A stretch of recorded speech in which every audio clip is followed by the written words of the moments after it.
forms of documents there, and you can get into a couple different ways too, and Hi, Sandy. Meeting will come to order. Hi, Sandy. Hi, Tom, how are you? Good. How are you? Good. Hey, I'm serving as chair temporarily today. And we have the introductions around the table. Greg Jones, SRPC. I'm Jeff in Rochester. Matt Massone, SRPC. Tom Crosby, Maverick. Marcia Gaskis, Dover. Ken Orman, Rochester. Tom Clark, Dover.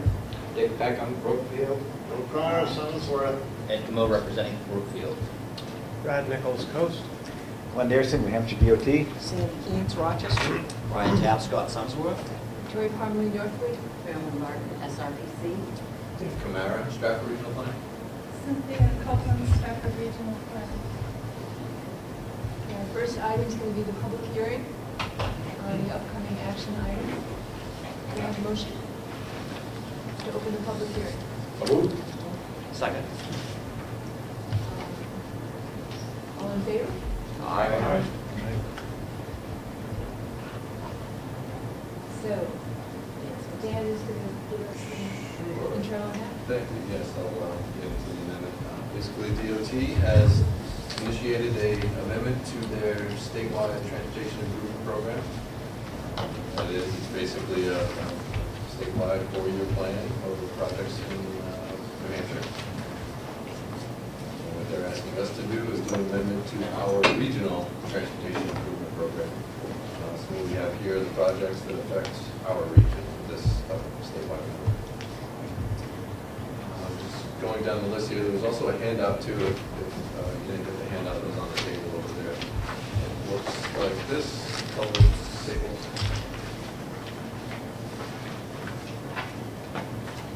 Basically, what's happened here, before I get into the projects, there are a few projects that have increased due to some additional engineering.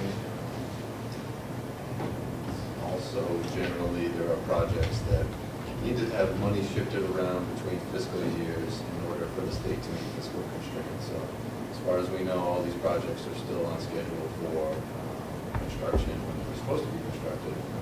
But because the fiscal year was ending, they just needed to shift some money around in order to meet a fiscal constraint. So that moves to the projects. First one on the list, we have Durham, the bridge replacement over Bunker Creek. This is one of the projects that increased in funding because of some additional engineering. It's over it's a tidal bridge over Route 4. So there's just going to be some additional costs just to mitigate some environmentally sensitive areas. So it's this project during Newmarket, bike shoulders. This project is one of those projects that just need to have money switched fiscal year. So you see there's construction in 2014, construction now proposed for 2015. But as far as we know, that project is still on schedule. I believe it will be constructed by 2015. Excuse me, Dan. Yes. Backing up on the Durham project, Yes. in the title block, bridge is 40 on the bridge. Is that I'm sorry, where in the green space above, right there? Oh, yeah, that might have got cut off. I think that's supposed to say bridge is number 40 on the bridge priority list. Thank you. Yes.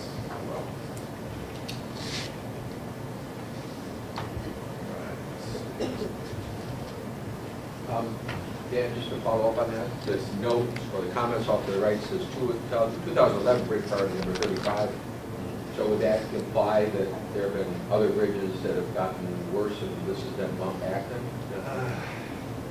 That is a safe assumption. I can certainly check on that. But yes, I would say 2011 it was number 35. Currently it is now number 40. Okay. But I can certainly double check on that. Thank you.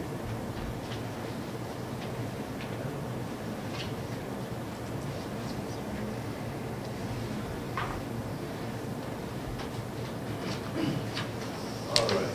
Third project on the list, Summersworth. So the TE project, some pedestrian and bicycle accommodations downtown. This is another project where they had to shift money around for constraints.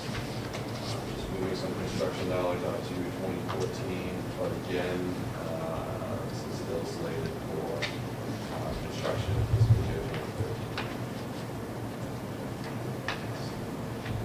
Project New Market, elevator and sky bridge. This is also another project where I'm not really quite sure where it's at. They're still talking with DOT about this project and whether or not we can come up with some additional funding to get it completed. But right now, to meet fiscal constraint, they are moving construction dollars out to 2014. So. Excuse me. Yes. Sorry. Yeah. Connection with historic mill building, connection from where? This goes from, the parking lot where the library is, that corner right there. It's actually not that corner. Oh, yes. Closer to the auto body. Riverdale Auto. So there's a parking lot right with a masonry wall, and there's a parking lot that used to go to the Essex Mill building. So that parking lot is now associated with the mill building properties, and so it connects the two. Yes, right across. And that's right at the low point for the site distance. So you come over the hill and people are crossing right at the base of the hill. Thank you. Yeah. Going south on Monterey. And we're looking at highway safety improvement program for additional funds. And you've had a conversation with the staff. Yes.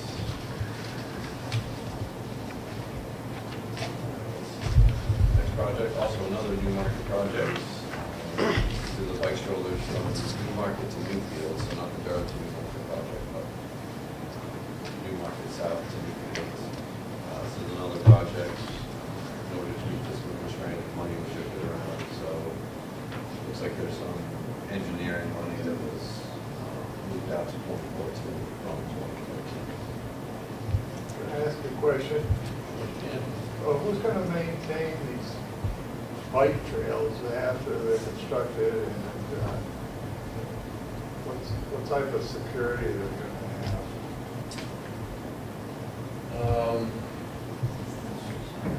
Yeah, it's a bike stroller project, so whoever is currently maintaining the road would maintain that bike stroller.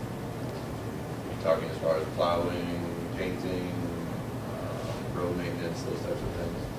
The maintenance responsibilities will still be the same, whoever is currently maintaining those roads, which I think is DOT to get downtown into New Market, or the town of New Market, to maintain those roads. So it's, if I know, if I'm correct, I think it's partially the state and partially the town. I think the point is it's not separated in any way from the roadbed. It's like the connection from between Dover and Durham. They have the bike lane on one way. So, yeah, that's all it is, just a wide shoulder. Dan, I just want to make sure I understand this. It looks like the first project, 16,236, went from 423,000 to 1 million because of the environmental issue. And why wasn't that consultation done before the project was started? The first one. So back to the first project? Yes. Yeah, what was your question?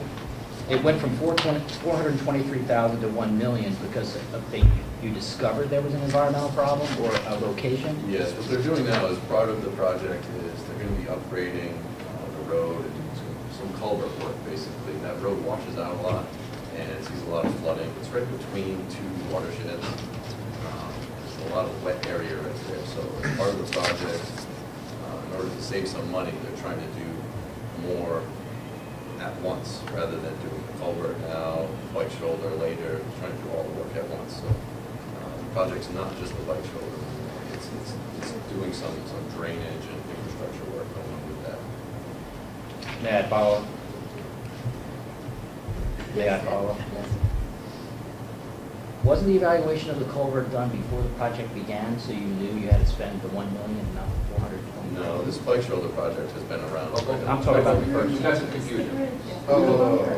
There's really, can I piggyback on what you're saying? There's two projects in here that are consistent with a theme that I've had the last couple of meetings, and that is, one of the reasons why there's a problem with fiscal constraints is some projects that cost estimates are increasing pretty dramatically. And so what Ed was referring to is the first one on the first page, which was the Durham, the bridge replacement over Bunker Creek, almost tripled in cost. And then there's another one on the third page that has to do with the Farmington project that looks like almost doubled in cost.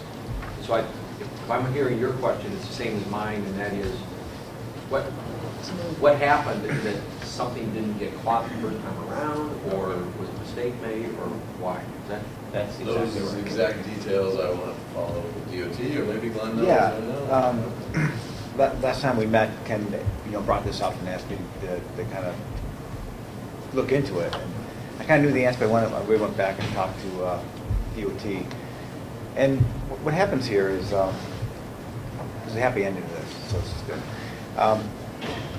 Typically, when we get a project in a 10-year plan, is that we kind of work with you folks, and like right now we're getting ideas for the draft 10-year plan. And really what we're getting from you folks is a transportation need.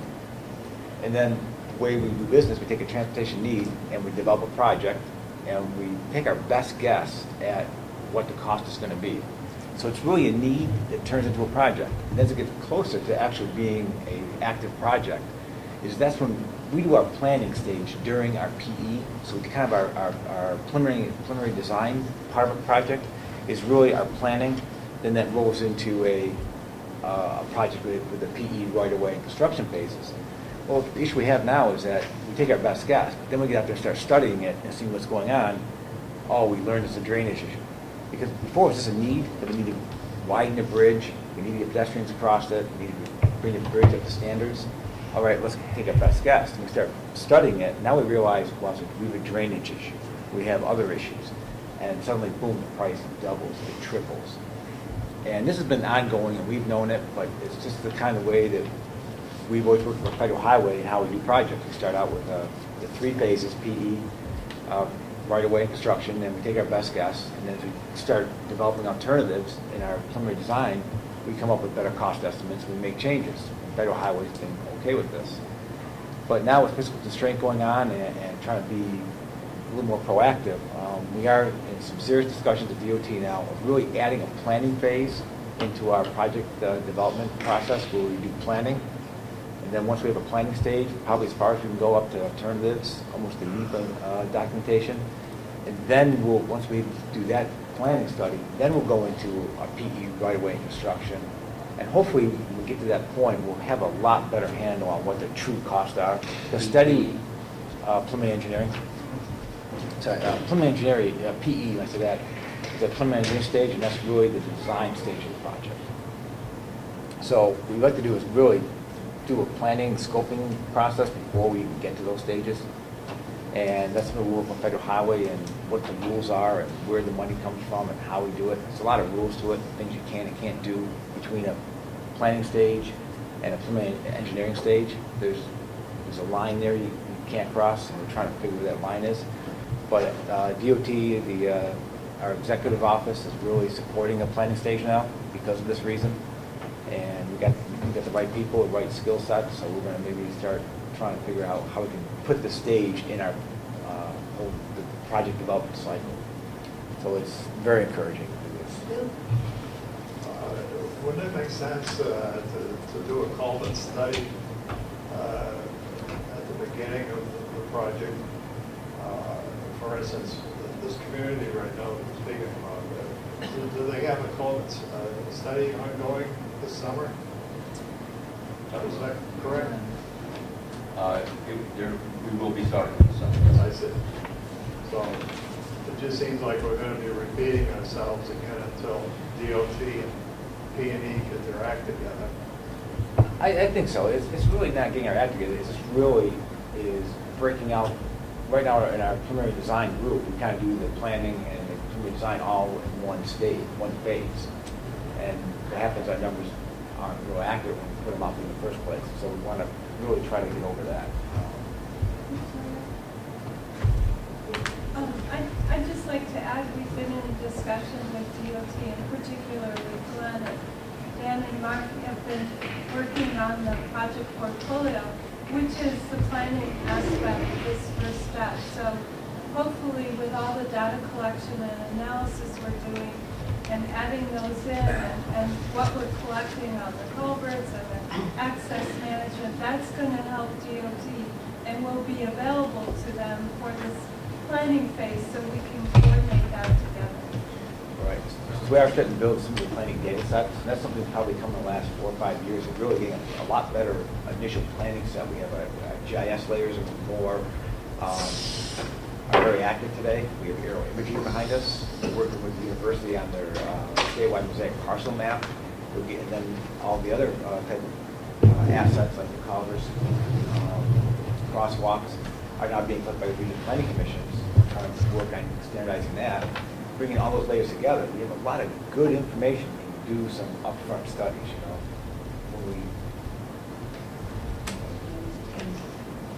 My concern, of course, I'm sure everybody shares this concern, is this could triple budgets. I mean, this is, how can we keep going forward at all if we keep tripling or doubling by not planning properly? I mean, we're supposed to be planning this.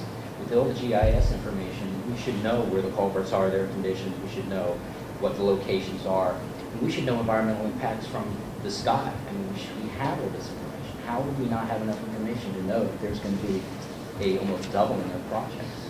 That's just a statement. No, you're right. We do. But the problem is that we didn't do that stage until we got to the preliminary design. So our preliminary design started, we put a project in 10-year plan. And then when we got to do the project, we did the planning, and then we did the design. The problem is that we took guesses at what the numbers should be before we probably should have. And we recognize that and we're trying to resolve that. Is part of the problem, Glenn, that there's really no way to fund the planning element before PE currently? That was one of the issues of why we didn't address it really, because we didn't know where that line was and where the funding comes from, because it's different funding goes for planning versus design. And we're trying to work with Federal Highway to see where the funding can be used and which funding we can use and how to best use that funding available to us. So we still have some things to work out with Federal Highway. So we got some things to do, but I think we're on the right step. I think it's also important to point out that of the 7 projects, 5 of them are 0 increase or very little. So I think probably the system is fairly accurate. It's just occasionally they miss something or don't consider it additional. Yeah, I'm involved with another organization where we struggle with this issue of how soon do you put a project into a queue. And if you're putting it into a queue, everything costs money. And so you have to be thoughtful about it. And the trade-off with the other organization is that in order to know what your project is, there's an investment of resources, time or money. And frankly, the more that you invest, the higher the quality or the higher the reliability of what the cost estimates are. But if you don't know that it's going to happen at all, there's a reluctance on the part of applicants to invest a lot of money if they have no guarantee that the project's moving forward. So this is always some tension between the earlier it comes in, the less reliable the numbers are. But if you require applicants to have really precise information, you're going to limit the number of projects pretty significantly because people don't have the money to figure out the data that's necessary to get into that queue. And so I guess there are 2 issues that I would like you to sort of bring back to whoever talks about all this. One is that some discussion ought to be about what needs to be done in order for it to get into the queue for the TIP. And that maybe that bar needs to be a little bit higher so that the numbers are more reliable. The other is that when a situation occurs where a need is identified and it looks like it's just a widening, but when somebody really looks at it carefully and they do the borings and all the rest, and they find out there's some significant structural stuff, and now the cost is double or triple or whatever it happens to be. If that project was initially evaluated on the basis of certain assumptions, and now there are different assumptions, I'm just wondering whether or not there's a way to sort of remove it from the queue, look at whether or not, how it now relates to other projects, as opposed to just simply saying, well, it got put in the queue with those assumptions, because that begins to feel like you benefit from underestimating because you get in the queue, and then if the costs go up, hey, you just ride it up and you get done. That may not, I'm sure that's not the intent, and that's what not people are doing, but that's what it sort of looks like from the outside. So if there's a way of doing two things, one is looking at what the bar is in terms of detailed information so that the end numbers are more closely related to the preliminary numbers, and number two, when those things happen where you just find stuff that you didn't know to begin with and there wouldn't have been necessarily any way of doing it, is there a way to step back a little bit and say, does it still make sense for this to be a this type of project or this type of time frame? Those exact discussions are going on at DOT right now. We've had some ideas, and we've always been trying to brainstorm this too. Like these, there's a lot of issues going on, and these exact conversations are happening at DOT right now. Is how can we get it really just identify transportation needs at the very top level, and possible money maybe to help fund those. And as we start moving forward, that we say let's look at them, and then start maybe look at planning. And if the planning shakes out, it's the right thing to do. It kind of moves down more towards a solid project. And the solid project, then we get into the tips and the 10-year plan. But let's just not throw everything here and let's see what happens. And it becomes kind of a flumble effect. It starts big as needs. Needs being our strategic goals and meeting our needs in the highway transportation system, then down to a planning study, and it makes it all the way through, then it gets into a queue. So we don't know how to do the cultural change. It's a big cultural change we've been doing for many years.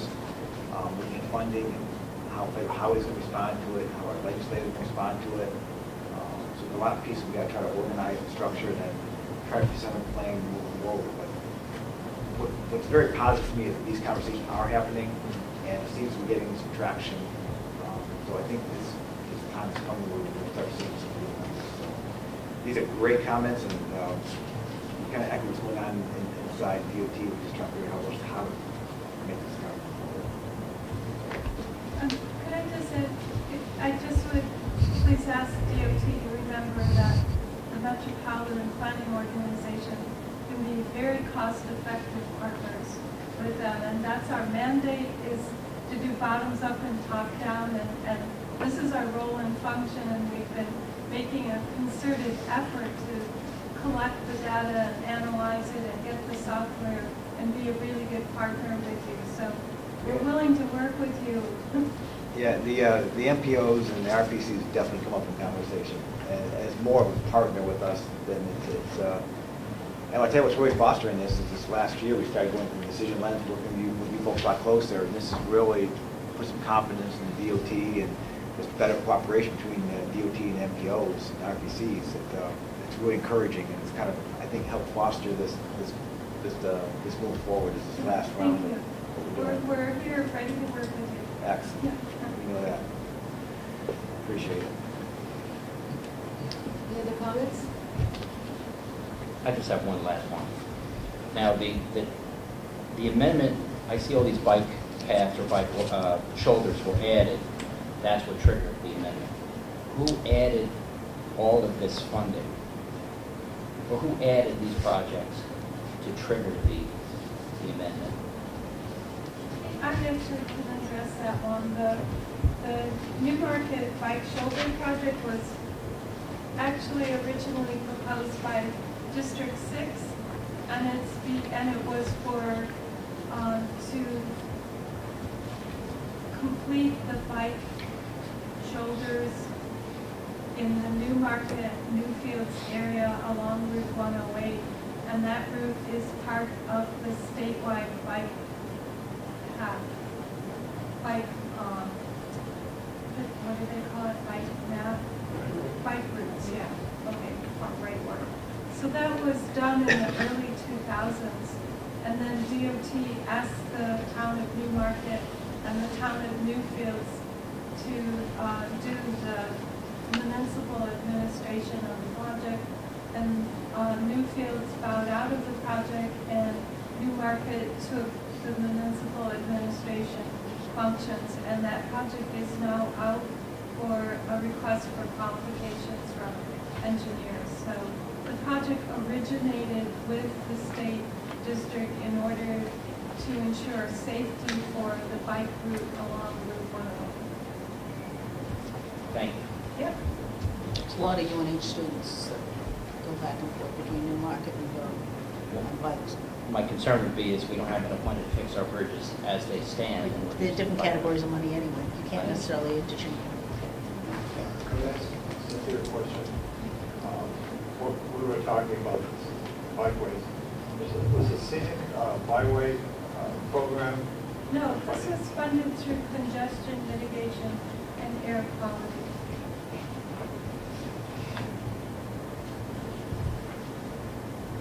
There is no scenic byway on Route 108.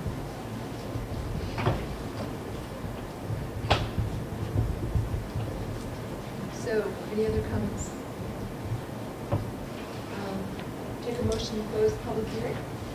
So moved. Second. All in favor? Aye.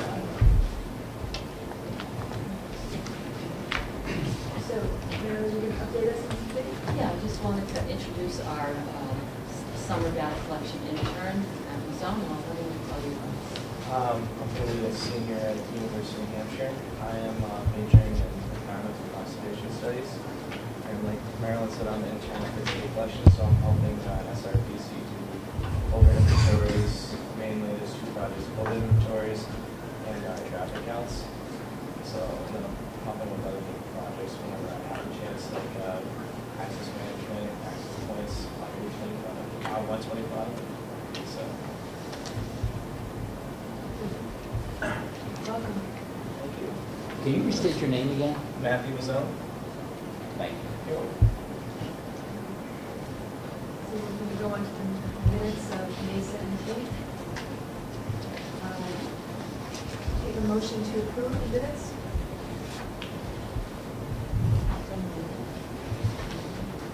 Sandy, second? Second. Any corrections, comments? All right, take a motion to approve. All in favor? Aye. I abstain.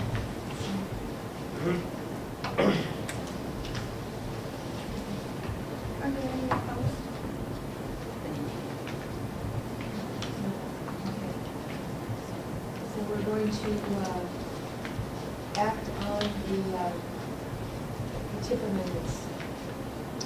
Madam Chair, if you're ready to entertain a motion for the purposes of discussion, I'll move that we endorse the changes discussed during the public hearing. I'll second that.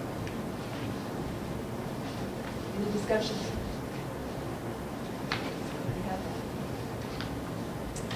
Okay, all in favor? Aye. I vote no. Drew?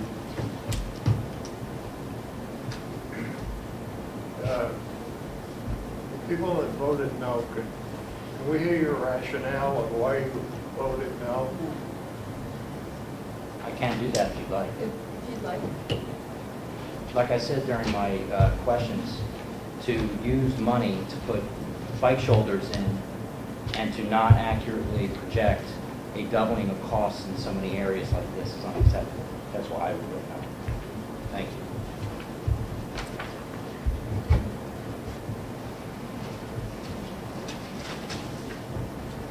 So Madam Chair, that passed. Yes. I just, maybe we don't use Roxbury's water here. I just like to see a little more adherence to that, and that if you want to give an explanation, you do that before the vote takes place, not once the vote's taken, things are over and done, and that's the end of it. Win or lose, that's the end of it, so we can just do it that way, please.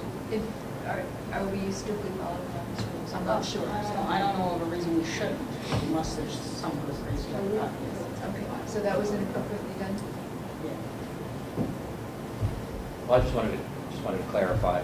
So you would ask for the vote and then before anybody votes, then the During negative would during the say. discussion. During the Oh, discussion during the period is discussion, when you give explain your, why you're going to vote. yeah, your Oh, okay. reasons. That's fine. After the vote is over, it's done. That would actually be better.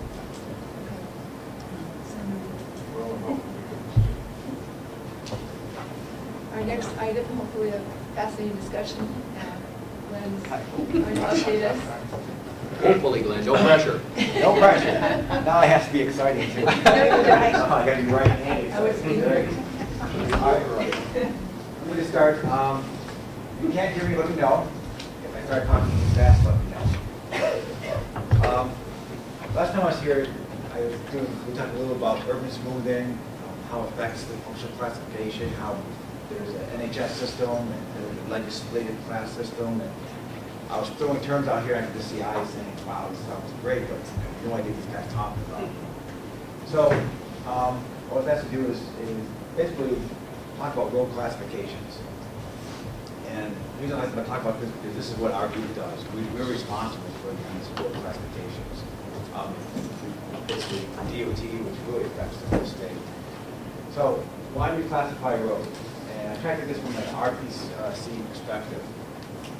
And really, one of the big reasons I feel is for transportation planning purposes, because we had to identify safety issues, mobility, economic development, and knowing how our roads function within the transportation network. It's really important to where we try to address safety and mobility. Why we're using this road? Is this road really for mobility? Is it for land access? Is it a connector between those two?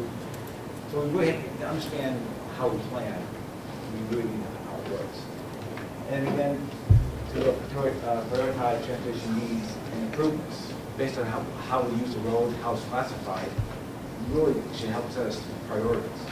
We're more likely to spend a little more money like on the interstate versus a non-number state route in a road setting. The other one is ownership. Well, who owns this road and who's responsible for maintenance of that? We should know that. That's part of the classifications. And then how we run what a lot of people are interested in is where's the funding allocations come from? How does these classifications affect the funding? I think that's one of the big ones. So how do we classify roadways in New Hampshire?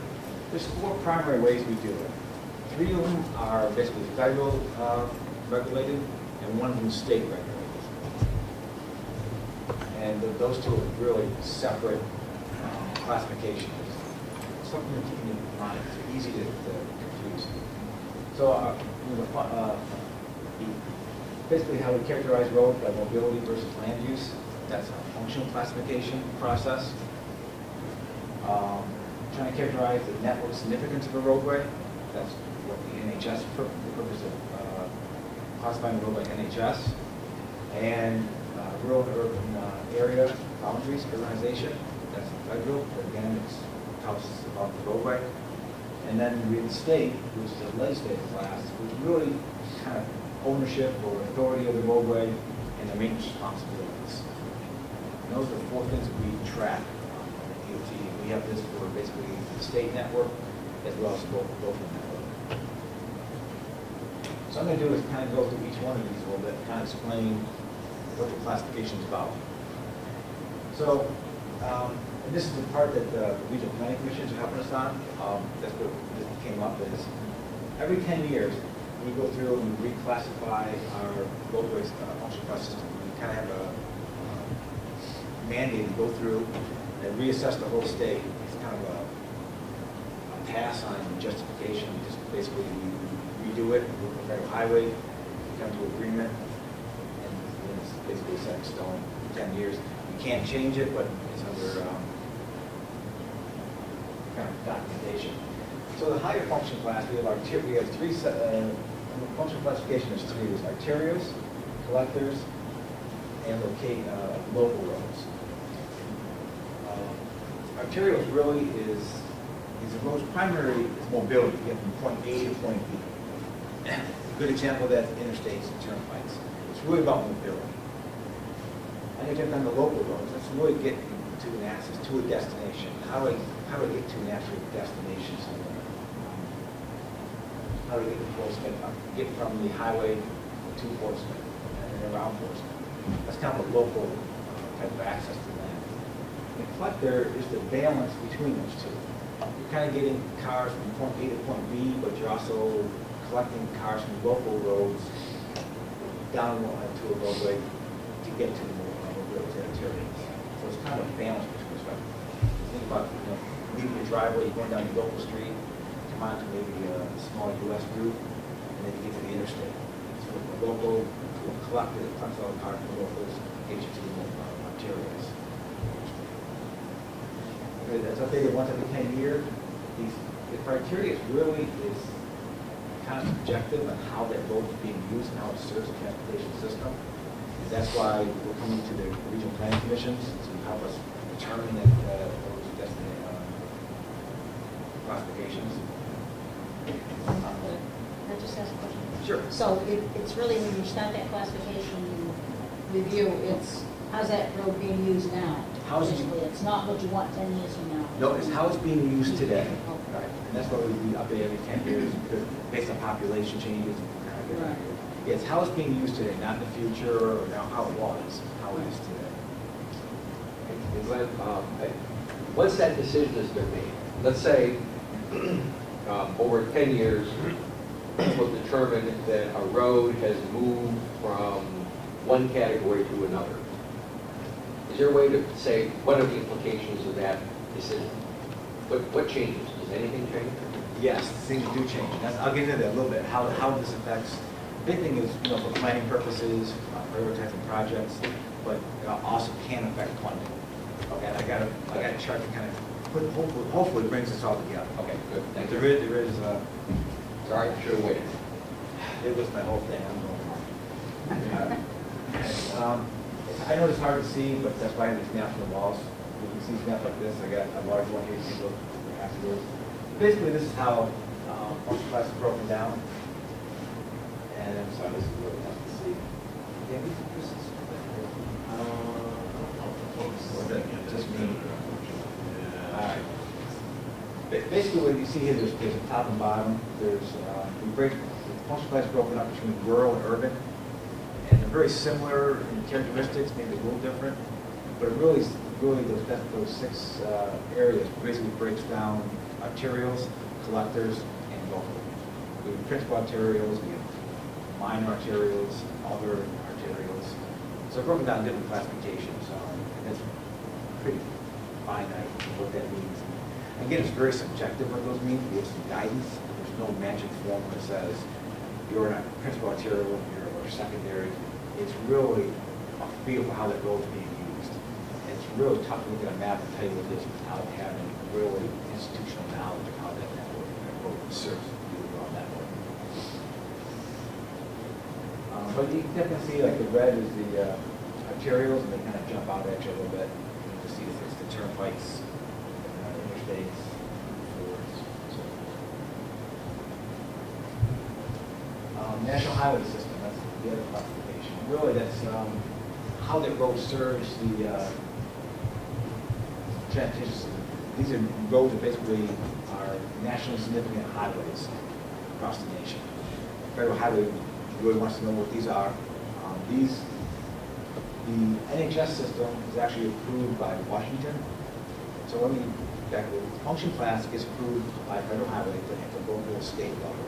So that's an agreement between the division office in Concord and DOT on the function class. The NHS system actually is approved in Washington. They have the approval to do here. And what this really is, US 202? Is that it? I can't take it. I Doesn't think- appear to be. It's something with a US number in front of it as opposed to the Yankee? No, No, not necessarily. not Okay. necessarily. Yeah, Okay. there's certain roads that are and aren't. Okay. So basically, what it really includes for is the interstate systems all became NHS, major arterial highways became NHS, and other small connectors, roadways going to transportation facilities, like roads leading to the Peeves Portsmouth Park and Ride. The roads that get from Interstate 2 there are NHS because they're important to serve it. And in the past, the NHS was really an agreement between the state and Washington. which roads are NHS, and they got stamped, and that was it. Unless something really big happened or a major thing happened, like the Manchester Airport's access road, going from the airport to the interstate, that certainly multimodal, that became NHS, and you had to fill out paperwork and documentation, and actually West has now become the accident national highway system. Something changed recently in this. MAP 21 came in. Well, MAP 21 did, they expanded the NHS system. So they said now that you take the national highway system as you have it today, and it's kind of locked in stone. And if you look at anything that now has a function class on a principal arterial system, automatically becomes part of the NHS. So overnight, we added a whole lot of NHS to the system because when we reclassified the function class, and that road is now a part of the principal arterial system, it's automatically included in the NHS. So that's something out of the MAP 21 that there's a caveat to this. The Moving America Ahead program, maybe they should put something now for a Coleman condition inspection. You got it. That's exactly what they're doing. With this, the idea for highway has an understanding is it really, I want to say, if these roads are truly important to the national, have some significance to the national transportation system, they really need to be kept to a certain standard, a certain level. So people have confidence when you're crossing the state, you're on an NHS system, it's maintained to a certain level, it's very consistent across the states, and it's a dependable system. With money being as tight as it is, they got to make sure that we still move people across this country. And that's all geared to mobility? A lot of it's mobility, so it's development. Yeah. So what they're doing on the MAP 21, we're discussing with them, they want performance measures on the system. And that's the process right now, we're trying to figure out what the performance measures are. In the area are like bridge conditions, paving conditions, safety, congestion, four of the big areas that we're going to put measures on. And right now, we don't know what the measures are. We're working with them, we're working with Federal Highways trying to figure it out. We're working with the NPOs, the state, what are these measures going to be? And then we got to take time to figure out how we're going to measure that. How can we report how well we're doing, or are we meeting those measures? That's about a 3-year process. I think 18 months to come up with the measures, and about 18 months or something to come up with how to respond to those measures.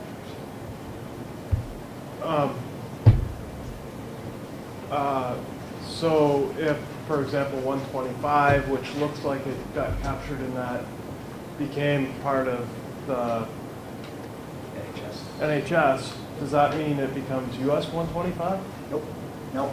The route designations aren't changing. It's a classification of the road that's changing. Okay. Thanks.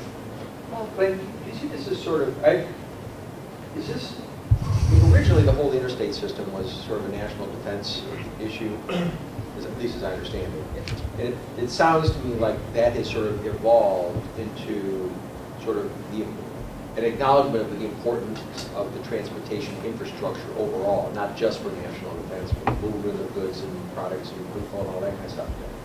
And that, so this system sort of incorporates how heavily it's used, but also what condition it's in. So that theoretically you might have a roadway that from an aerial standpoint, or even from a functional standpoint, might look like it's really an important roadway, but if there's a real bad bridge, or it's a one-lane bridge, or something, that might not be part of that system because it can't function up to its potential to be categorized this way. Right, and that's why they're putting performance measures saying that we're really saying these are significant roadways in the nation, right, need to be to a certain level, and that's what we're trying to figure out what that level is and how do we measure it. Another question before that, answer, I can't remember the question. No, that was basically my question. Okay. In looking at performance measures, have there been any discussion of either ITS, as one example, as part of a performance, or signage as part of a performance measure? that might be one of them. This is a four big one, but there's several of them. And there are reasons that oh, the national defense, I want to touch on that. There is another classification that we can talk about, this stray net, which is the defense classification of roadway, which means roads are to be built to a military standard. Oh. And as a, pretty much in New Hampshire, that basically covers our interstates, or part of the straw net. There is a stray net. Stray net application says these roads be built at certain level, and we have certain hills and pitches in them, because we got to tanks and big things. Right. Military equipment. So that still exists then? That still exists, Wow. yeah. Okay. No, listen, New Hampshire, it's really, it's the interstate turnpike. So I didn't talk about that. It's one more thing. Yes, it's still out there. It's still active. Quick question. Where does accessibility come in with these roads that sort of captured by the energy system? If they were theoretically, they're designated as providing mobility. They also create an access issue for local towns that have to have that road. That's good. You say just the access issue. Access issue, I just don't see access as here. No. I'm just, obviously, I'm looking at my here on Bridge 4, if there's somehow captured as being considered functionally an important road for mobility, but yet the existing access issues, which would only get worse as mobility. That's congestion. So It would be, I think we're explaining that kind so of. it really gets congested. Congestion. And these roads, we got to maybe build this so they're not congested, so we can move people, we're not getting bogged down. Yeah. What that congestion level is, how we measure it. I've been a couple of national forums to discuss what these measures should be, and we have a lot of great ideas coming, and now they're going to have to spin and get some feedback on it. I haven't heard much lately on it, but it's a tricky thing to try to develop performance measures for a nation and make sure that all the states can abide by it, and then measure the improvement towards those, and measure the performance. One last one I forgot to mention, I was very specifically liking an answer at some point, it might be there, evacuation routes. Will that drive something into NHS? That's the question. At this I point, don't expect you had that one at the tip of your fingers, but I like that at some point. I don't, yeah, it's a good point. But when you do evacuation routes, what's nice though, if you knew the classification of the roadway, you know how that roadway is meant to be. You know that now certain roads be certain standards by NHS, so you can better plan for evacuation. I think that's probably the spin that's going on that is understanding the classifications, having that values in you, you get better plan evacuations. And then again, it's another great use for right in my first slide, is EMS should be part of it. That's should be under the planning phase, planning, good job. And again, this is the NHS map of these roads in this region. It really didn't change much. Even when we did the function class, DOT kind of did a proposed function class change for this region, and we found it really didn't change NHS very much. So it's pretty much the roads the way they were before, here the same way. So anything that made mobility in terms of function class was already part of the NHS, so it's already picked up. Okay, so those three I just talked about were all at the federal level. Now I'm going to jump over to the state. This is a state classification under RSA 229.5, which is basically defining our highway system. In New Hampshire, we have five classifications, actually six. Basically, the first three, 1, 2, and 3, are basically state roads under state authority and maintenance. And class 1 is the primary system, class 2 is the secondary system, and class 3 is recreational roads. Can you give an example of it? I've never heard of a recreational road. Usually roads leading to boat ramps, leading to parks, things like that are class 3. Roadways is the Pawtucket State Park, those boat ramps. If the state owns it, that's why it's class 3. Mount Washington Auto Road. Sorry, left the Mount Washington Auto Road. Okay, things like that. Would some of those typically be seasonals? Yes, and I think that's part of the reason is that you do some other things that are recreational season, things like that. And then the last two is 4 and 5. And basically 4 are state highways that have been basically turned over to cities and towns for their, basically we turn authority over to them as well as maintenance. And then class 5 is just local road. There's one class that didn't show there, is class 6, which I know is. that for planners, that's the real bugaboo. Yeah. Just ignoring that one. At class 6? Yeah, basically. Yeah, 6 and 5. 6 basically is a private road. It's a town-owned private road, subject to bars and gates, and maintenance is optional for them. And some of these we map them. I'm not sure if you walk down, but I'm trailing. Some are great trails, some are roads, and they're well maintained. I mean, you see some class 6, they're just beautiful roads. Some you can probably drive down, some I'm not sure you can still walk them. But yeah, you know, it's just, yeah. You're on paper someplace. They're on paper someplace, it's good to know. So those have been, They're in GPS. yeah, that's, you know, a lot of roads in there. yeah. Quite a few.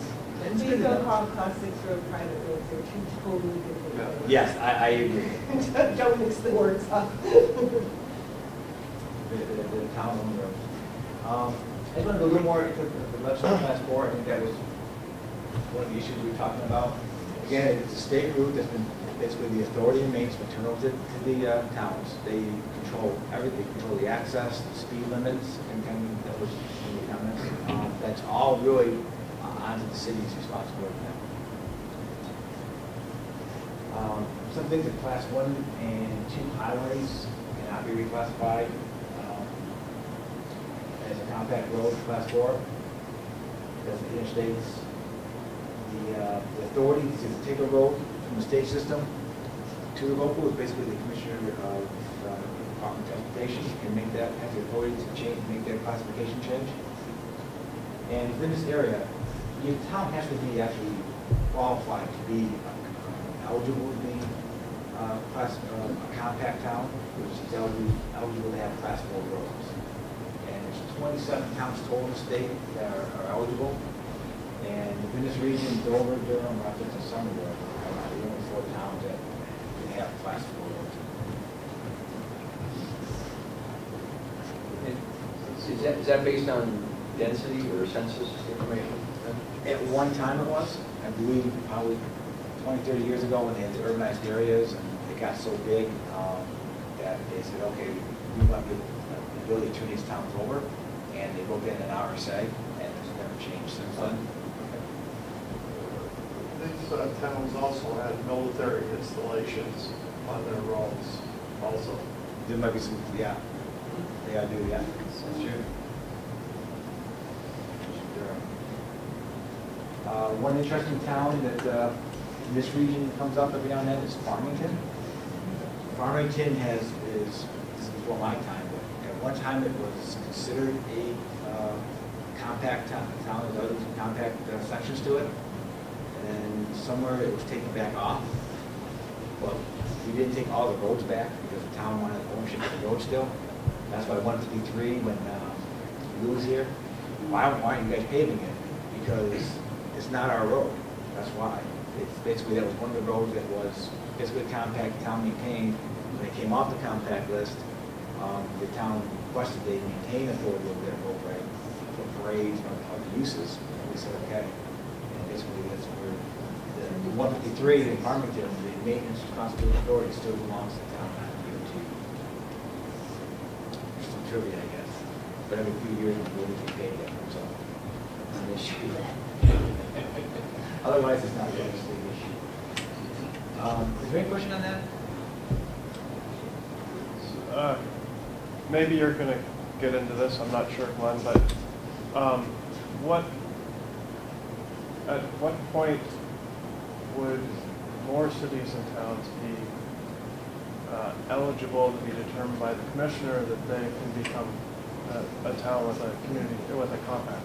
either have to go through some kind of lawmaking process to get that added to the RSA. Okay, so the RSA defines what those communities In the are. RSA 2295, section 4, Okay. actually dictates which of those towns are. Oh, okay, so it's not, so if the urbanized area changes, They're not linked together. oh, okay. At Thanks. one time, I believe they were linked together. I think that's when, a lot of people, a lot of common phrase I hear out there is urban compact areas. That's a whole lot of words in one sentence that don't belong together. There's an urbanized area, and that's federal. There's compact, that's state. So putting them in the same breath is not really correct.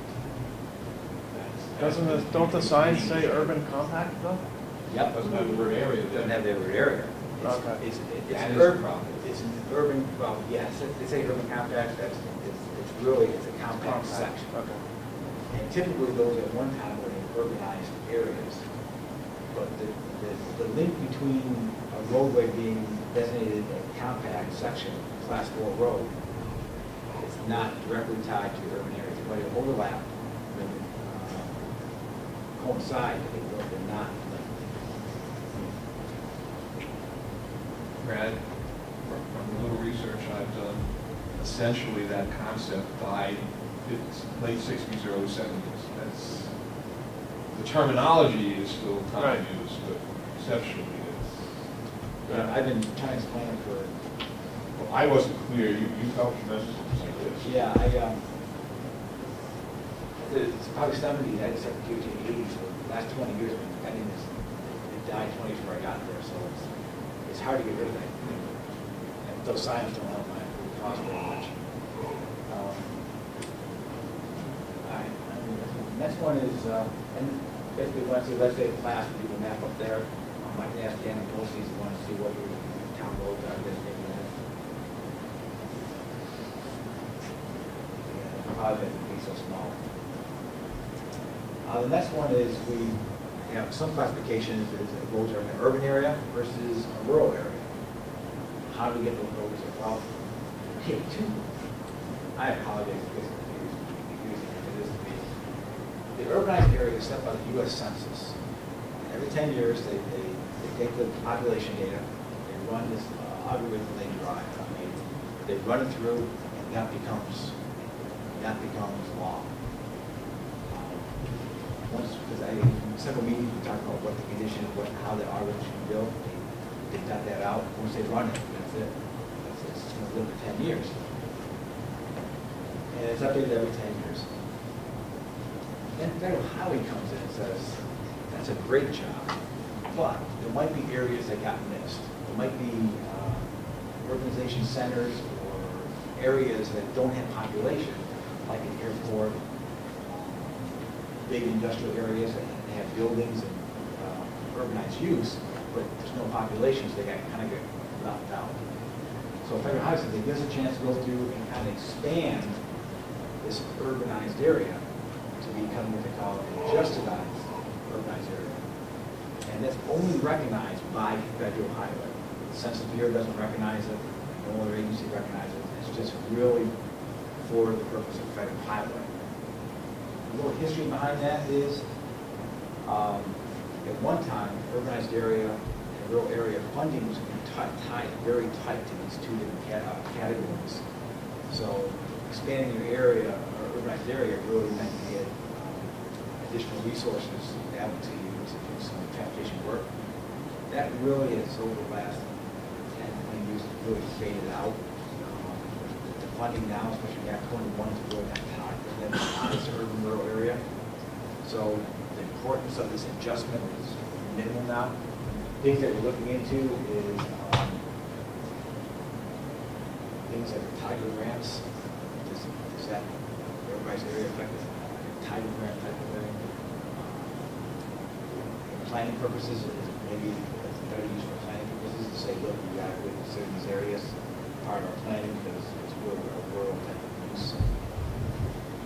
A couple notes with this, highlights really is just an urbanized area only can be larger than the U.S. Census, it can't be smaller. When we expand it, it doesn't affect the population. So we do expand it to the area P has people. The population for the adjusted area still is based on the census. It includes like large traffic generators, and it has to be a single contiguous block. It can't be a separate area at all. It has to be kind of a part of the overall investment area. Would you explain to me why it's not as important in terms of because of that tree? Yes, because fact, under the transportation bills, they tie certain funding allocations to urban area and rural area. Map 21 doesn't really do that. It's basically bigger, larger pots of money under Map 21. That's more discretionary use. And I think as you bring that up, so we said the bike path, that was done under the CMAQ money, which is really air quality mitigation money. That money can't be used to fix bridges. It can't be used to fix roadways. It's a pot of money, but obviously we really need to clean the air. We can work with Brad to get some of that money. It's the bicycles, that people riding bikes, get cars off the road. That's an important need. And make sure it doesn't get overlooked. We need to put a certain pot of money out to the states for those projects. That's part of it. But legislation can be changed. Absolutely. But not here, in Washington. Correct. And it did in map 21. You can actually flex 50% of that CMAQ money into bridges instead of using it for traditional CMAQ purposes. Right, so now under map 21, even though we have money put away for transportation alternatives to CMAQ, there's some flexibility to move those towards doing those improvements. There is flexibility to be able to do that. Who can make that decision? The state. The legislature or state DOT? Who makes that decision? DOT can make that. They have the authority to shift that money. Some of it, not all of it. Up to 50% of that money can be shifted. And I know, I think, I'm not sure if I know we're talking about how we're going to do that, and some of the money may be shifted. I don't know the exact details. I'm just trying to work that out. That's at a higher level than I'm at right now. I thought that this was going to be tied to the urbanized area discussion, but I don't believe it is. But so how does the boundary of a compact area change, or does it change? Remember, don't use the word compact area. There's a line on a road that says locally maintained, state maintained. That's all that sign means. Right. We had a situation in Rochester where at some point in time somebody was talking about wanting to regulate the use of firearms within the compact area. The problem is the only place where you see that sign is on the road. And you can't extrapolate that you go from Route 125 north over to 202 that you're drawing a straight line or anything of that sort. So that concept is really meaningless. So how does the boundary line of a compact on any segment of road change, or does it change? Then this is a great point, and then I mentioned it again. Compact road is a state designation. Urbanized area is federal. Right. There is no connection between them. Okay, so I thought there used to be, or I thought there was. So if In the there 70s, isn't I think one. 60s and 70s it was, but not 40 Okay, years. Yep. so if there isn't one anymore, does that boundary line ever change? And what would trigger the change of that boundary line? So in other words, a community... If Rochester said, for example, to the state, we're willing to take and maintain this section of road that the state has maintained over the past 50 years, then that sign would move to that new edge of maintenance. Right. So that's it. So it has to be an so agreement between the community and the state. Well, can it be flipped? And the state says, we're not going to maintain this anymore, you need to take this on? It's We under, can try that. by reading the RSA, it's under the authority of the commissioner to transfer that road. Does it mean he can dictate it? I know in the state of Maine, it's dictated. They say if you have a certain population, a certain density in your area, you are compact, this is your road now. New Hampshire is more of a negotiation between the town and the state. It's mutually beneficial for that road to go from the state to a local, then make that happen. But right now, New Hampshire is more of a consensus type of process. And I'm pretty sure Maine is more of a, there's business rules behind it. When you're competent this big, this dense, there's the road use for these purposes, then it automatically is classified as a compact. So does that boundary line change? Yeah, I mean, we, of course, our districts are very, very willing to take what we call a N road, a non-number state route that we own, and turn it over to the town. We'd be more than happy to do that. We noticed I that. mean, Brad, I think one of the issues here is that it's so connected with money these days that a local community, unless it sees a pretty significant benefit that's going to come to it to make that transfer, is generally going to be pretty skeptical about taking on additional responsibility that's going to cost its money. I mean, cost its taxpayers money as opposed to from the state standpoint. I mean, there might be circumstances where it does make sense and everybody agrees, but I would say that's the exception rather than the rule. For example, Plastow, actually, their Main Street it's actually a state route, and they are petitioning the state to take it over as a local road because they want to do things that we don't permit. We don't permit diagonal parking, or if you own it, you can do that. Or you don't allow you to close a state road. You want to close it for parades and malls and things. You turn it over to local jurisdiction, you can do that. So there is, occasional that people do, towns do request that they function. Or you could create a TIF district and then help support it that way. Theoretically. But, okay, that's not really a good comparison because the TIF district is designed to pay for infrastructure in a particular way. The money flows a different way. It's not to change the ongoing operational costs. So from a road standpoint, the ongoing, I mean, if you're building a new road, that could be a TIF thing, but the ongoing maintenance, I don't think would fall into that category. So that help, yeah, so like I said, it's they call it compact section, and people think of compact sections as compact roads. And that's, so think of compact, so for us, I try to stay away from the word compact in our section, say class 4 roads, and just keep it as one state-led classification. It just helps. I mean, it is confusing for everyone. So just to clarify, last month I was asking about Venn diagrams. So Venn diagrams don't exist in this world where there's overlap because there isn't an area, there's a segment of a linear. I get it. Yeah, people try to find it. I think one time they did find it in a urbanized area. I think the state took a shot at that. I looked at maps, I had pulled them up and they kind of tear. It was probably 40, 50 years old, and they were updated once. So, urbanized areas, I want to talk a little bit about the urbanized area versus the adjusted. So basically, you had something like an urbanized area by the Census Bureau.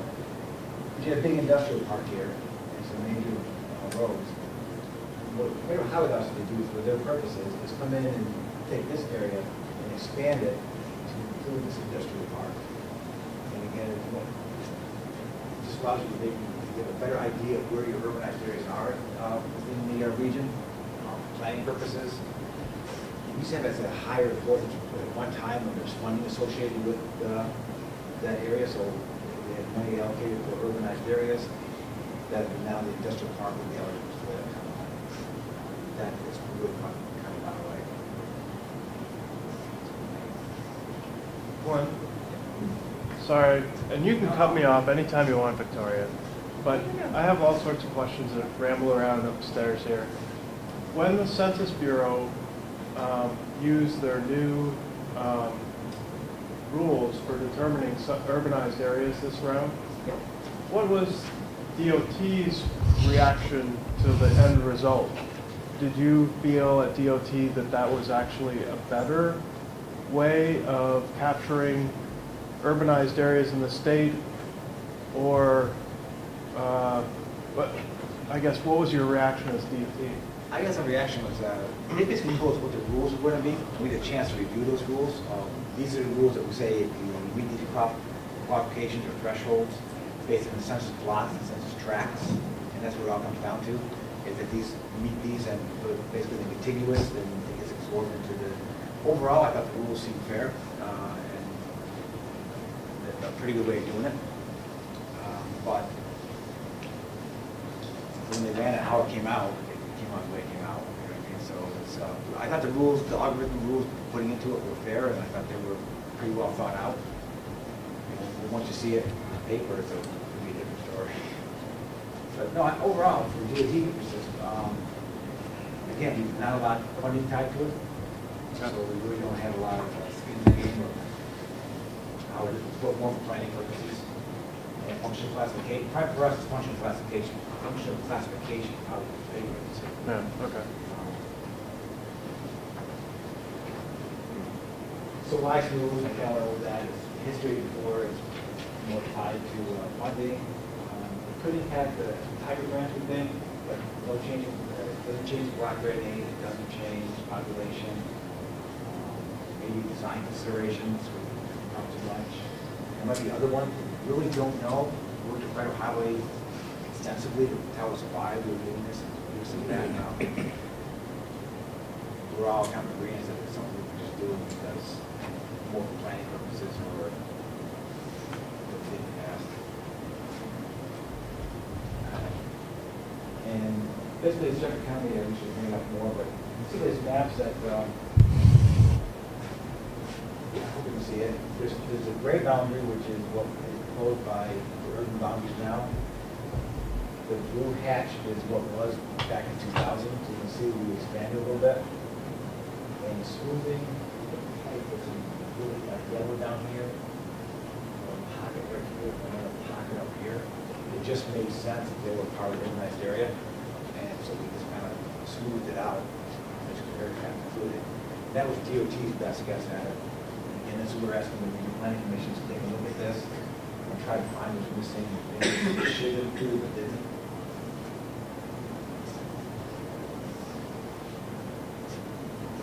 I just want to say something because it's really notable on this map, and I've talked to Dan a lot about it.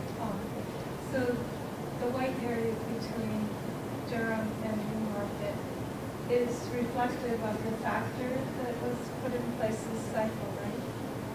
For the conserved land, one of the factors that went into the algorithm. Why it's not connected? Yeah. Yes, it's in the geo hop distances in the sense it's purely, it's basically there's a certain distance between areas like that, and may or may not be able to join. And in this case, it was too large of a distance for it to be connected. Can you point out where exactly you're talking about on the map? Newmarket and Durham. Yeah, the grid, just the point. So that's where there's over 5,000 acres of conserved land. Okay. So essentially, we're looking at a permanent separation based on how the Census Bureau defines it. So that's where it may not impact roadway classification, but it impacts how we see ourselves and whether an area is urbanized or not.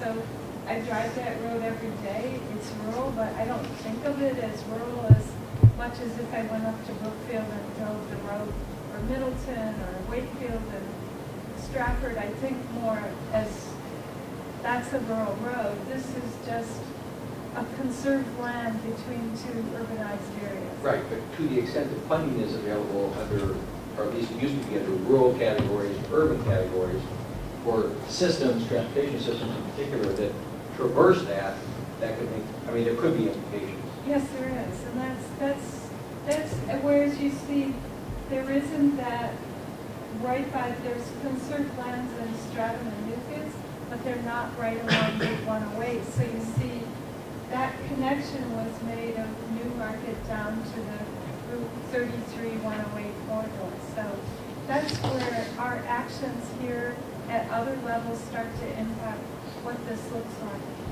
I think it's a great example. That's something you can recommend that we add, smooth it so that it gets included. That's what the disability. What that affects at a funding level, how much. But again, it's representing how the region actually functions. There's a benefit to that. All right, the last slide I got here is really my attempt to kind of tie all these funding categories we talked about back to dollars.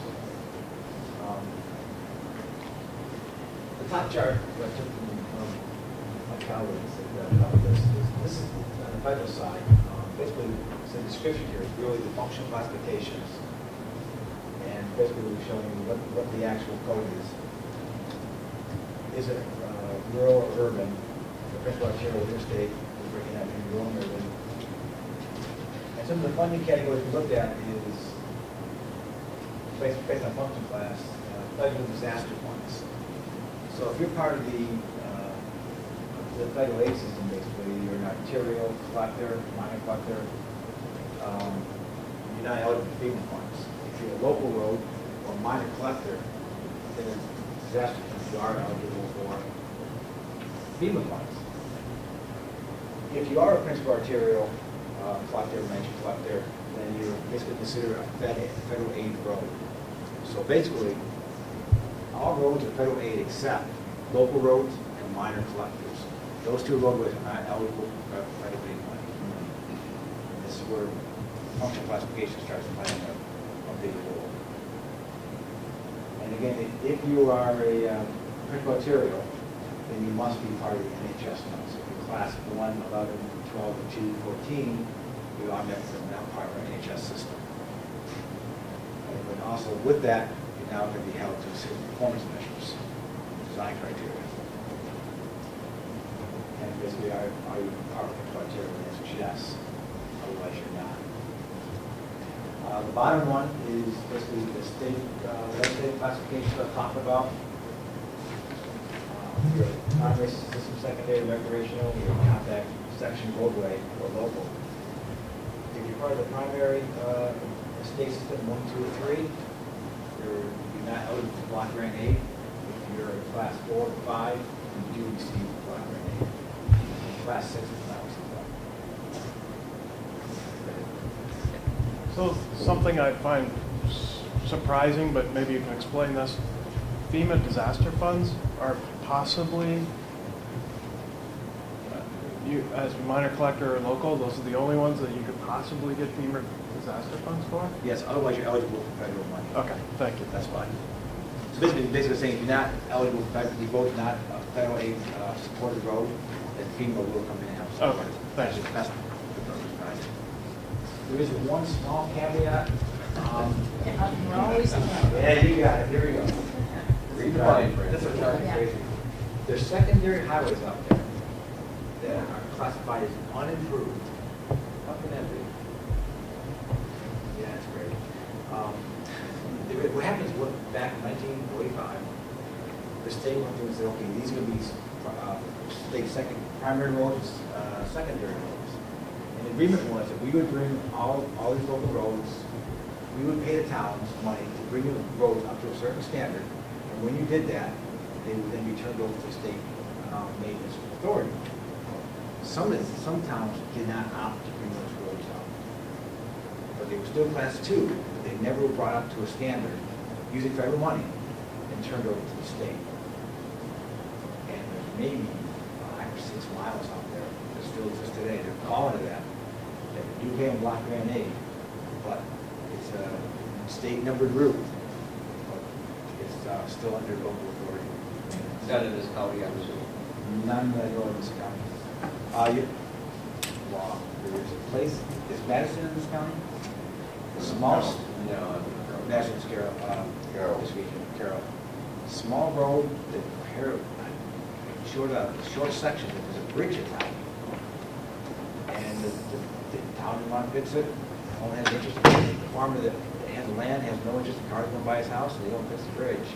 It's a state road, but because the bridge is out, never been turned back to the state. So like Strafford Road and Lime, the old bridge that's they're gonna wash out. Yeah. I don't know them all, there's only a handful. I know Boulder Road up in Boulder Park Road. I know that comes under discussion every so often. Not going to need to be paid, that's another issue. So that's pretty much what I have. Is there any overall questions or more information to provide for you guys on this, or? You're still willing to do this for our municipalities on a larger basis? Yeah. Oh, thank you. It's worth it. I mean, that's what one bounce off you guys. This is worth it. It's too much information, too little information. I just wanted to make one point. Making this presentation available would be helpful. And if there's any way to put it into some sort of a kind of a common sense written form a little bit, so that it would be something that family could kind of digest. Yeah. I know there's a lot of subtleties in there that's kind of hard to pass on. We have in our road inventory manual book, actually, we have these little fact sheet pages on all these, so our guys know how to fill them in. Yeah. And I can make that little sheets available. I didn't print them today, I apologize for that. That would be very useful. Just trying to get out of there last night. Good job, Tom. We could add this to outreach, and is there a webinar on this? Is there a videotape of you explaining this that we can actually put on the website that's available on the internet? Because this would be good to reflect back onto. Yeah, it would be. No, there's nothing to date, and because there's so many nuances in here, like even within DOT language, we talk about one thing. We talk about, is it Fed Aid road or is it not?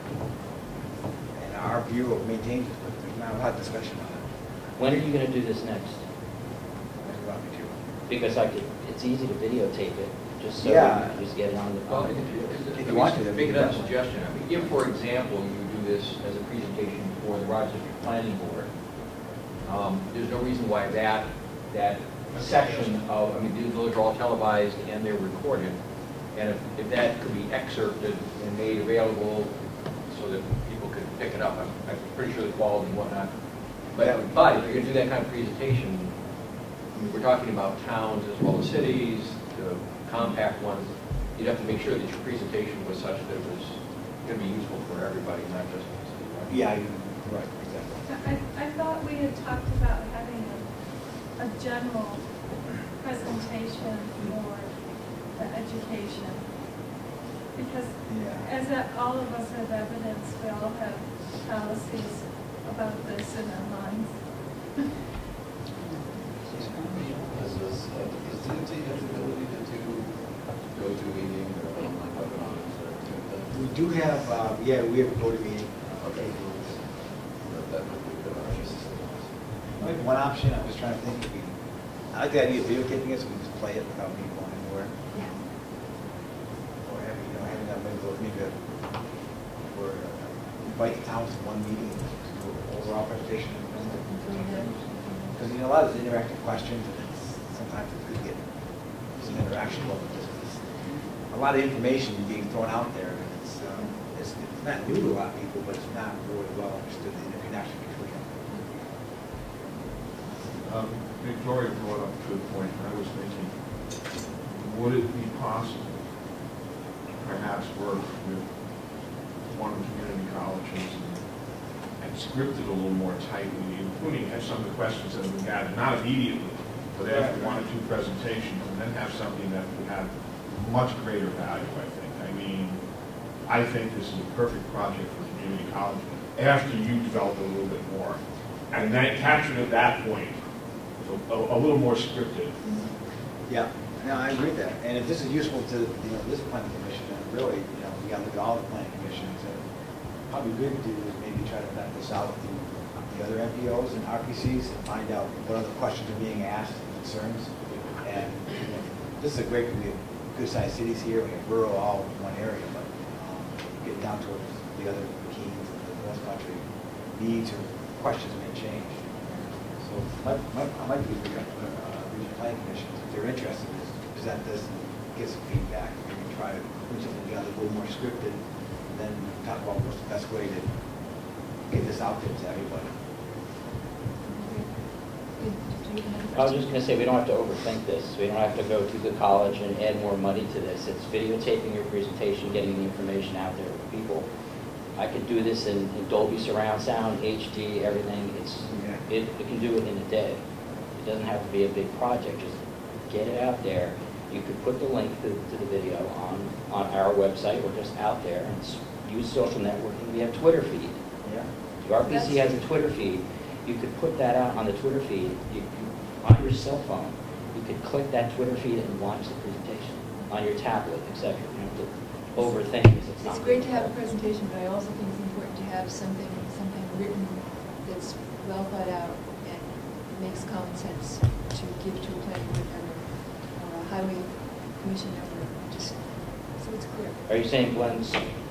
No, it's very obvious. No, No, but no, you're right. It was fascinating, but it's also, it's complicated. Well, I can do send Dan the fact sheets I talked about we have put together for these, and people can read those and see those are good. We developed them for our inside guys, and they're actually very nice to put together. I can get those to Dan and post them, let people look at them, and see if that meets your needs. If not, we can tweak them. Again, we're wide open to make changes, things like that. That so I'll get those out there. At least towards the start. You know, then kind of bring everything together here. But yeah, I appreciate your offer to help us out. That would be really. Tori, I'd just like to thank Glenn for all the work he put into this, and just say our questions are buying questions, so that's a good thing. No, these are great questions. I'm glad that, you know, we always consider these very important, and it's good to see. The more I get this out there, people understand it. I think it's really a powerful tool to help the planning process. Thanks, Lynn. It's good. All right, Dan, you can update us on this parking lot study too. Yes. This was much like the amendment project, another project that Mark is more familiar with. He's been working with Central New Hampshire Planning Commission and Southwest Regional Planning Commission on this. He was kind enough to type up this quick little status update project summary. But basically, they have a somewhat finished document. They'd like to take it to the local level, work with the community, kind of iron out some of the wrinkles with it, see how it'll actually work before they call it final. So, and again, basically, this is just a toolkit and some guidance for a community who's interested in getting a park and ride created in the community, how best to go about that, what possible funding sources there might be. So it should be a nice little guidance document to get when it's done. So if you have any questions, Mark is certainly more familiar with this. Feel free to email him, call him. Answer any questions. Any question? I heard a rumor that our park and ride in Barrington, the current owner does not want to continue with that action. I have not heard anything like that. Let me know. Yeah, we can follow up. You were with that? I have a question on a more global perspective. When you have a GPS and you're driving along, businesses can say, I want my name or location, so you're driving by and, you know, Cumberland Farms or a particular business or something shows up. Not everybody, just the ones that. Is there a way to have park and rides? I mean, is there a way to have park? Huh? Should be GIS layer. No. I'm talking about like, I mean, we could have it on our GIS layer, but I'm just wondering whether or not whoever puts this stuff together, I mean, Apple or Google or whoever does that, would there be a way to get that? Because that's from a transportation standpoint, would be helpful for folks to know. I think you just have to communicate that to the GPS company. Okay. I know like Google Maps or Big Maps, if you want a label change, road name change, something is incorrect on you can email them, contact them, and let them know about that change. I'd imagine it would be the same for a GPS. I don't know. Just let the company know, we'd like to have this included on your system. I would think that's how you go about it. I've never done anything like that.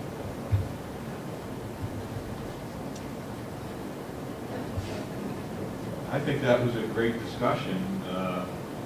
Is that something we can look at as a possible additional task for the planning commission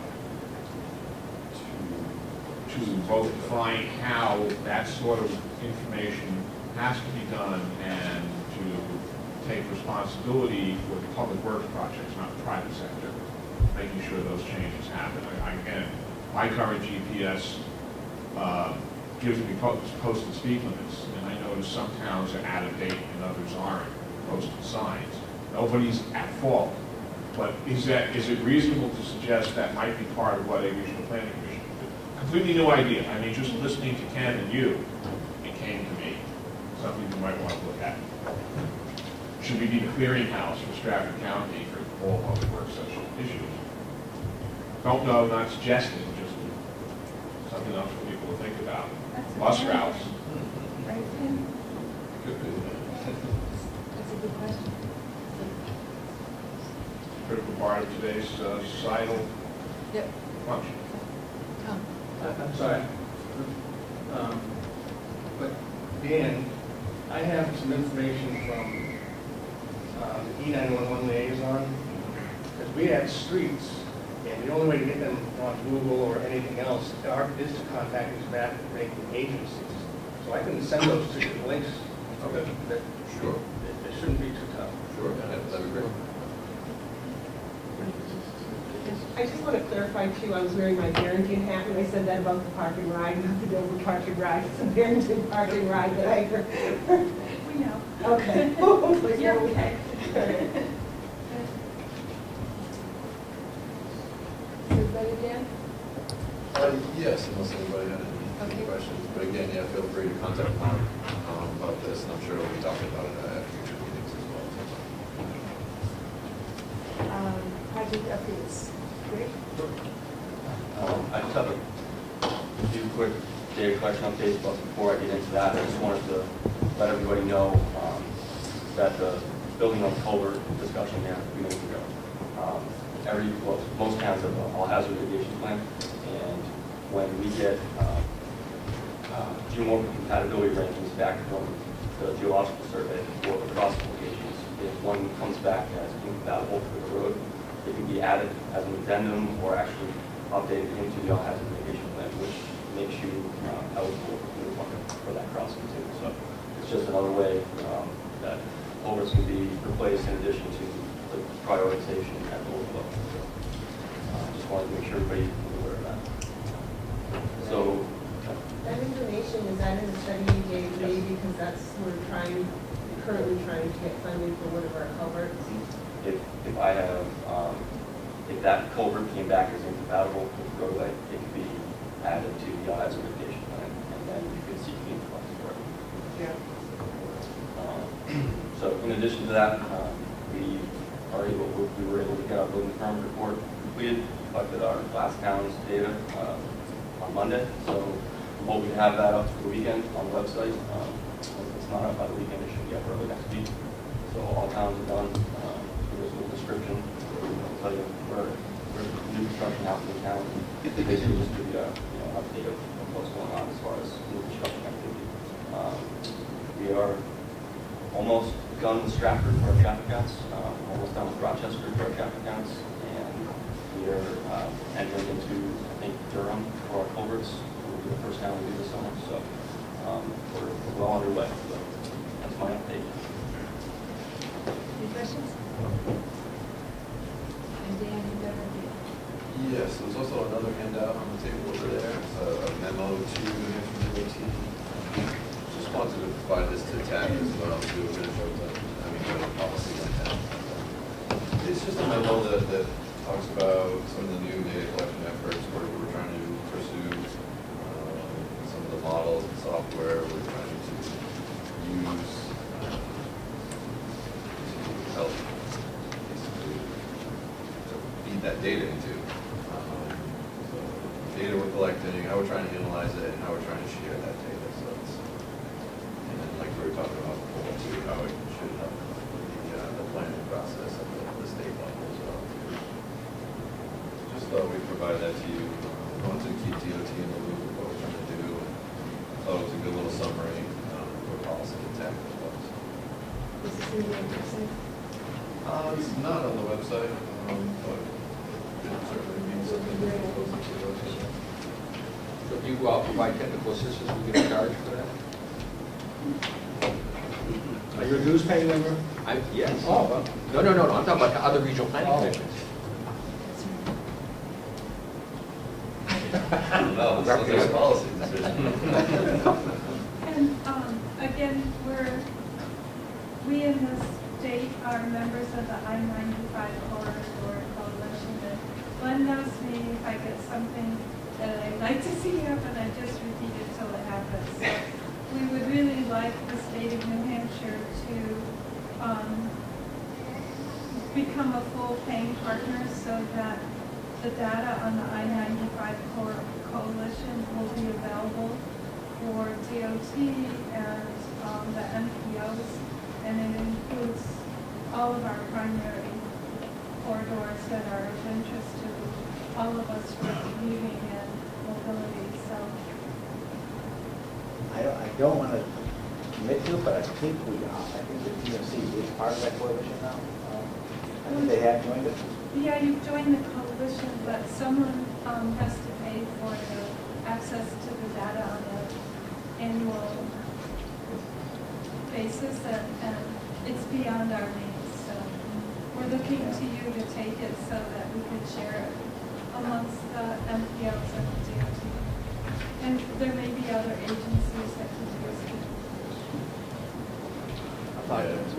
Basically, once you become a member of the corridor coalition, you have access to the real-time data, but you don't have access to the historic data.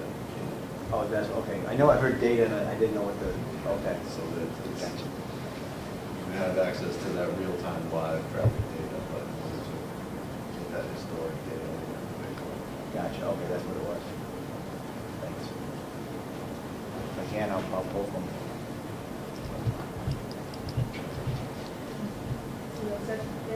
Yes.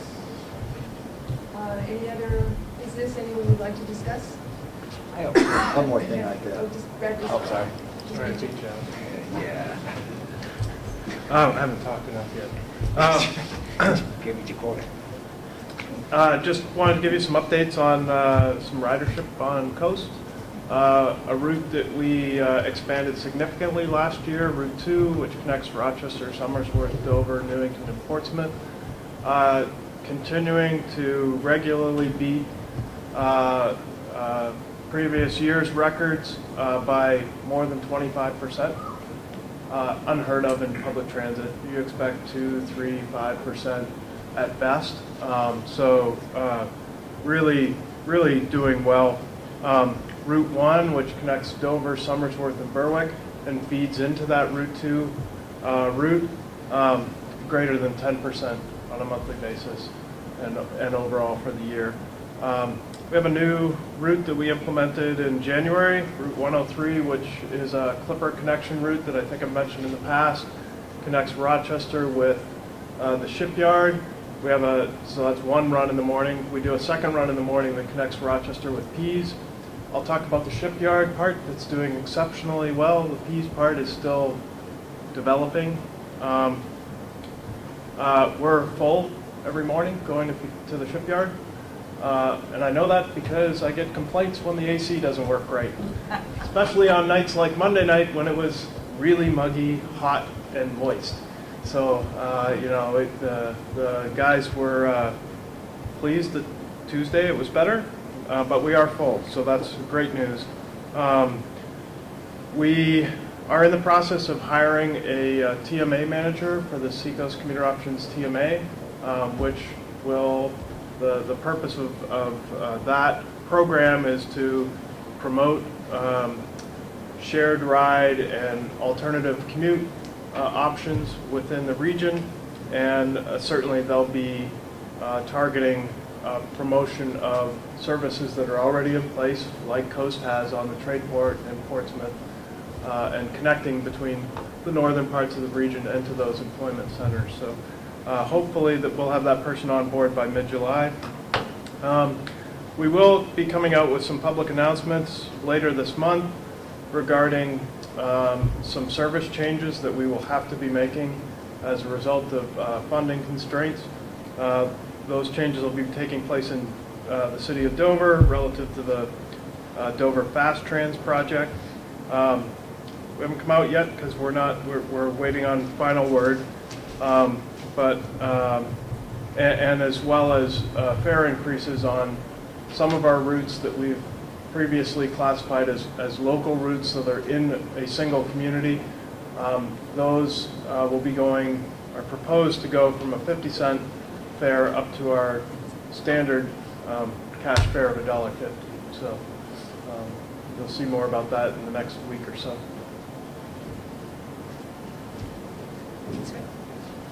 Anybody else?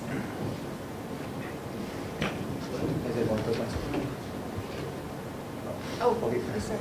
No problem.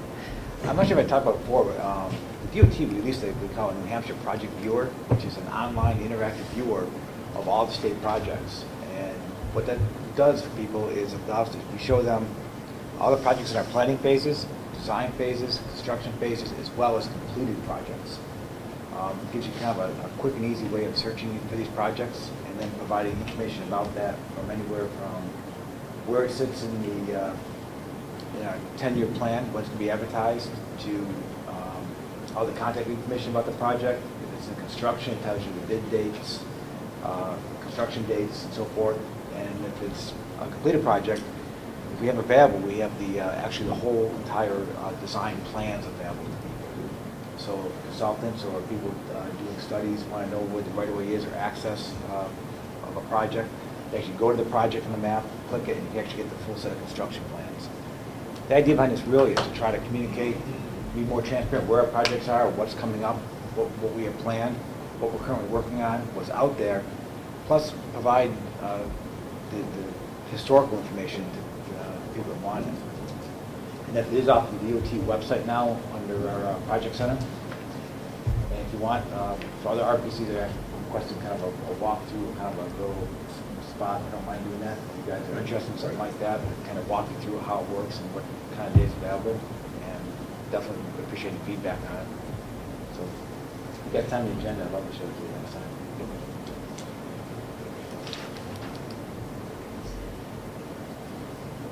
So we're the Citizens Forum. Any citizens here would like to speak?